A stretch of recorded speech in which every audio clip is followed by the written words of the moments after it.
Баршаңызға қайырлы күн, менің сүйікті көрермендерім. Менің арнама қош келдіңіздер. Бүгін сіздермен қысқа арналған томатты қатыру әдісімен бөлісетін боламын. Құрамы өте оңай әрі қолжетімді. Ендеше бірге бастайық. Бізге ең алдымен жуып тазаланған және де бөліктерге бөлінген болгар бұрышы, яғни перец қажет болады. Перецтерімізді осылай сұйық массаға айналдыру үшін блендермен езіп аламыз. Томатты міндетті түрде перецтің қызыл түсінен жасаған абзал. Міне, біздің сұйық массамыз дайын болды. Ендігі кезекте бөлек ыдысқа осы сұйық массамызды құйып аламыз. Дәл осы ретпен келесі кезекте бізге алдын ала аршып дайындалып алған чесногымызды да дәл осы блендерімізбен оны да езіп сұйық масса жасап аламыз. Сұйық массамызды алдын ала блендерлеп алған переціміздің үстіне салып, келесі кезекте бізге қалауыңызша укроп қажет болады.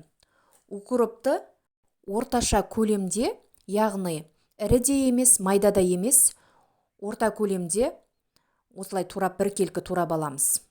Одан кейін перецті массамыздың үстіне салып, лопаткамыздың көмегімен жақсылап араластырып аламыз. Дәміне қарай шамалы тұз сеуіп алсаңыздар болады. Дәл осы дайын болған массамызды келесі кезекте кондитерлік силиконды формаларымызға толтырып алатын боламыз. Дәл осы рецепт сіздерге ұнап жатса, каналыма тіркеліп, лайк басып, өз пікірлеріңізді қалдырып кетуді де ұмытпаңыздар.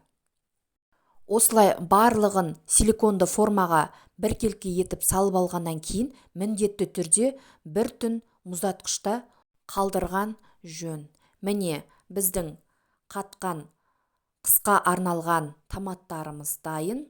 Дәл осы рецепттің толық құрамын описание бөлімінен таба аласыздар. Дәл осы рецептпен сіздер де жасап көріңіздер.